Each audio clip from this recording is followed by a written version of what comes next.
Markdown. So type the command Jupyter Notebook in the command prompt. So after this one so ఇక్కడ ఇప్పుడు Jupyter notebook అనే command మీరు command ప్రాంప్ట్లో run చేయడం ద్వారా నార్మల్ కమాండ్ ప్రాంప్ట్ అనేది మీకు ఇప్పుడు ఒక సర్వర్ ఫైల్ లాగా కన్వర్ట్ అయిపోతుంది.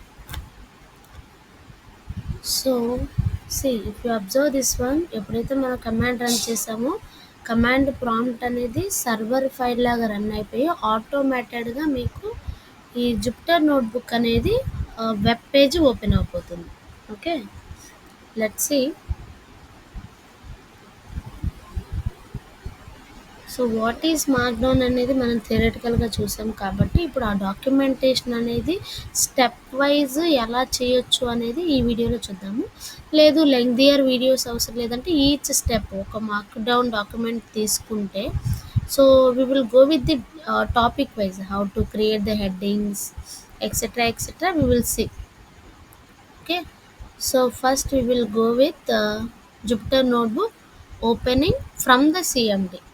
How to open Jupyter Notebook from the command prompt, that's what I want to show you.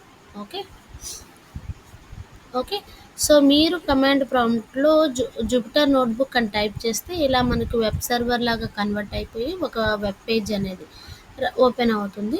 So this is the display of our Windows C drive. అంటే Windows C డ్రైవ్లో మనకు కనిపిస్తున్న user folders ఏవైతే ఉంటాయో user directories అవంతా కూడా మనకి ఇక్కడ డిస్ప్లే అయిపోతుంది. సో ఏ పర్టికులర్ ప్లేస్లో అయితే ఇప్పుడు మనము ఈ వర్క్ అంతా సేవ్ చేసుకోవాలనుకుంటున్నామో ఏదైనా ఒక లొకేషన్ని సెలెక్ట్ చేసుకొని అక్కడ ఒక ఫోల్డర్ క్రియేట్ చేసుకుంటాము. దట్స్ వెరీ కామన్ అనమాట. అంటే ఈ జుపిటర్ నోట్బుక్ ఎన్విరాన్మెంట్ అనేది ఇలా ఉంటుందని చెప్తున్నాను. సో ఇప్పుడు నేను ఐఎమ్ సెలెక్టింగ్ డాక్యుమెంట్స్. సో ఈ డాక్యుమెంట్స్లో again we have so many number of folders, already work చేసిన ఫోల్డర్స్ అనమాట. సో ఇక్కడ కావాలి అంటే ఒక న్యూగా ఒక ఫోల్డర్ క్రియేట్ చేసుకోవచ్చు. న్యూ మీద క్లిక్ చేసి న్యూ ఫోల్డర్ అంటే న్యూ ఫోల్డర్ క్రియేట్ అవుతుంది, దాన్ని రీనేమ్ చేసుకోవచ్చు. సో మార్క్డౌన్ అని నేను ఒక ఫోల్డర్ క్రియేట్ చేసుకున్నాను. అగైన్ దాని మీద ఎంటర్ చేస్తే నాకు ఆ మార్క్డౌన్ అనే ఫోల్డర్ ఓపెన్ అవుతుంది.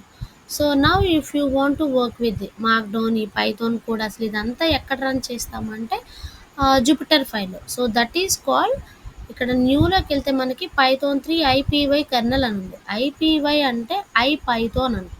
దట్ మీన్స్ ఇక్కడ ఇంటరాక్టివ్ పైథాన్. ఇక్కడ మనం ఎలా ఏ పైథాన్తో వర్క్ చేస్తామంటే ఇంటరాక్టివ్ పైథాన్. అంటే ఏదైతే ఇక్కడ ఒక సెల్ కనిపిస్తుంది చూడండి ఫ్రెండ్స్, ఇక్కడ ఒక సెల్ రన్ చేస్తుంటే దీనికే మనకి అవుట్పుట్ వస్తుంది. అంటే ఫాలోడ్ సెల్లోనే అవుట్పుట్ వస్తుంది. So this is all called the interactive nature. So interactive Python ఇక్కడ మనం రన్ చేస్తున్నాం కాబట్టి ఐపైథాన్ అది నోట్ చేసే సేవ్ ఏ ఫార్మాట్లో సేవ్ చేస్తుంది, నోట్బుక్ ఫైల్లో సేవ్ చేస్తుంది. అంటే ఒక పీడిఎఫ్ ఒక నోట్బుక్లా ఉంది కాబట్టి ఈ ఫైల్ యొక్క ఎక్స్టెన్షన్ అనేది ఐపీవై అని ఉంది. Okay, so this is the colonel. అంటే మన సిస్టమ్కి ప్రాసెసర్ ఎలాగో ఇప్పుడు మనకి వెబ్ పేజ్ రన్ అవ్వడానికి సర్వర్ ఎలాగో అండ్ ఈ జుపిటర్ నోట్బుక్ అనేది ప్రాసెస్ అవ్వాలి, స్టెప్ బై స్టెప్ ప్రాసెస్ అవ్వాలి అంటే దానికి ఒక స్పేస్ అలొకేట్ అవ్వాలి కాబట్టి కెర్నల్ అంటాము. సో ఎక్స్టెన్షన్ అనేది ఇప్పుడు అర్థమై ఉంటుంది. ఇక్కడ మనము ఇంటరాక్టివ్ పైథాన్ని నేర్చుకుంటాము. సో దట్ ఫైల్ నేమ్ వచ్చేసి .ipynb నోట్బుక్ అనమాట. Okay, so coming to this markdown, మనం ఆల్రెడీ చూసాం మార్క్డౌన్ అంటే ఎందుకు, లిటరేట్ ప్రోగ్రామింగ్ చేయడానికి. సో డాక్యుమెంటేషన్లో అయితే హెడ్డింగ్ ఉంటుంది, టైటిల్ ఉంటుంది, సబ్ హెడ్డింగ్స్ ఉంటాయి, ఇలా స్టెప్ వైజ్ ఉంటుంది. Now I want to show you headings in markdown. Only ఈ వీడియోలో నేను ఓన్లీ హెడ్డింగ్స్ ఇన్ మార్క్డౌన్ చెప్తాను. ఓకే, దెన్ మనకి వీడియో అనేది లెంగ్తీగా రాదు. సో ఏ డాక్యుమెంట్లో అయినా సరే టైటిల్ ఉంటుంది. సో ఇప్పుడు నేను ఈ పేజ్కి టైటిల్ అనేది ఒకటి ఇచ్చాను, హెడ్డింగ్స్ అనే టైటిల్ ఇచ్చాను. Now I want to create my documentation with the headings. So ఏ ఫైల్ అయినా హెడ్డింగ్ ఉంటుంది కాబట్టి మార్క్డౌన్లో single hash. So coming to markdown, hash represents the heading. Okay, heading 1. 2 hashes represents the heading 2. Okay, and 3 hashes represents the heading 3. Okay, and 4 hashes represents heading 4. 5 hashes represents the heading 5. When you give the hash number 6, it represents the heading 6. That means when you increase the number of hashes, font size is decreasing. So if you run the output by using the run symbol, so మీరు observe చేస్తే ఇక్కడ heading 1 అనే font size ఒకలాగుంది. Heading 2 అనేది ఒకలాగుంది. అంటే so size to size font size అనేది అంటే when you increase the number of hashes font size decrease అయిపోతుంది. ఆటోమేటిక్గా ఈ హెడ్డింగ్ యొక్క స్టైలింగ్లో కూడా అంటే ఇక్కడ మీరు చూస్తే హెడ్డింగ్ 1 అనేది from heading 1 to heading 4 thick font అనేది ఉంది. బోల్డ్ ఫాంట్ అంటారు. అంటే టెక్స్ట్ అనేది బోల్డ్గా ఉంది అంటే థిక్గా ఉంది.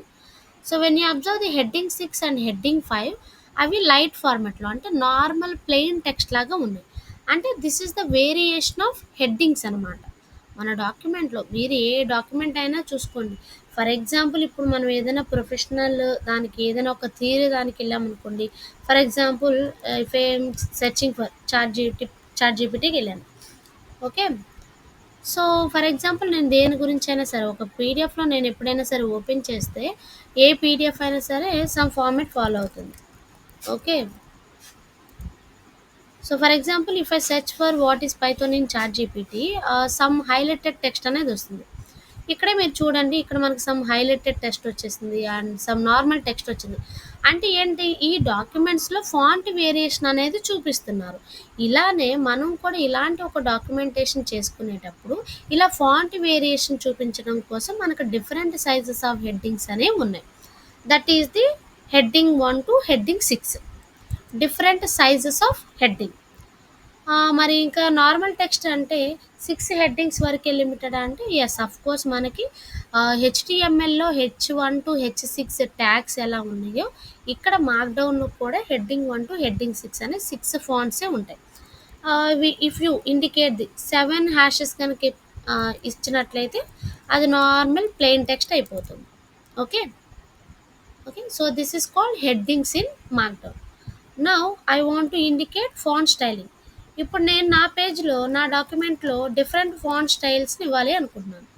సో దానికి నేను ఫాంట్ స్టైలింగ్ ఇన్ మార్క్డౌన్ అని పెట్టాను. ఓకే, ఇప్పుడు నేను ఒక హెడ్డింగ్ ఫాంట్ స్టైలింగ్ అని పెట్టాను. So now here I want to try with the different font styles. Different ఫాంట్స్ని క్రియేట్ చేయాలి అనుకున్నప్పుడు I have the feasibility that can be discussed in the further video. Thank you.